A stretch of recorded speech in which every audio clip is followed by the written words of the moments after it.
Welcome back to the channel. Today we're talking about the number one thing you should be looking for in an employer if you're a graduate.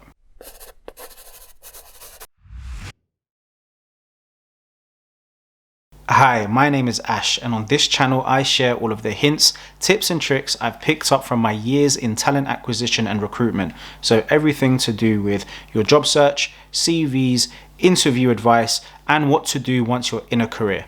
So if you're into that sort of thing, consider subscribing now. Okay, let's get into it. Now, I've spoken to a lot of grads and first jobbers over the last few years, and a lot of people do know what to look for, but there are so many going about their job search in the wrong way. The good thing about being so early on in your career though is that you can afford to get it wrong. If you join the wrong company, there's plenty of time to learn from that experience and move on to the next company and get your career back on track.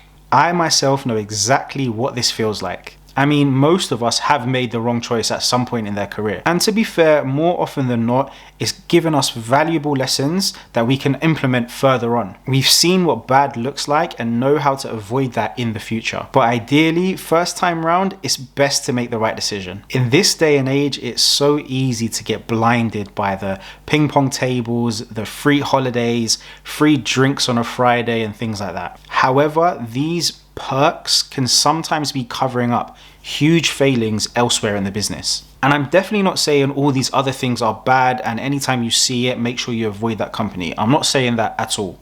Absolutely take advantage of it, but make sure this company is going to be helping you in other ways as well. And this is the key thing you want from an employer. You want a business that's going to help develop you. And what exactly do I mean by that? This means the business you're about to join has the necessary structures in place to make sure you're a success in your current role or the role you're about to go into, and beyond that. For example, if you're going into sales or digital marketing, do they have academies in place?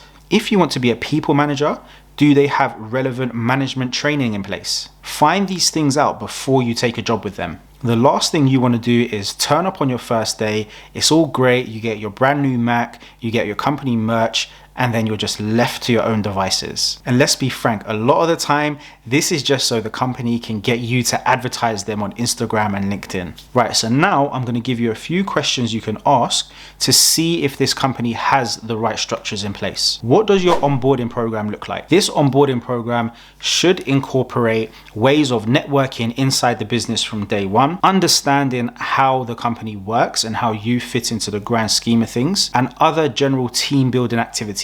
Number two, how many grads or apprentices or first jobbers do you hire every year? Now, this question isn't going to be the be all and end all, but if they do hire a considerable amount of grads every year, then they're more likely to have structured programs in place. Number three is how much additional money do you provide for training outside of the existing programs? Now, if a company is really putting their money where their mouth is and providing extra training money for people to use at their discretion, then you know they're really trying to foster an environment for learning and development.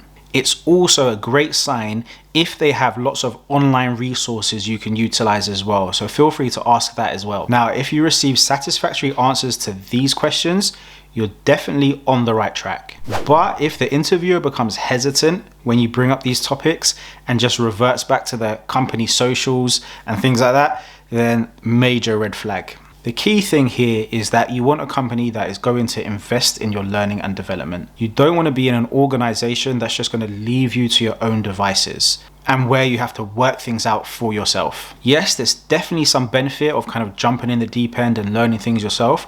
But number one, not everyone learns like that. And number two, if you can get there quicker, then that's definitely the better option. I hope that helped and you got some value out of this video. I'd really appreciate it if you hit the like button, subscribe, and share it with someone who you think it could help as well. And feel free to ask me any questions about your job search in the comments below, and I'll definitely get back to you. And I'll see you in the next one.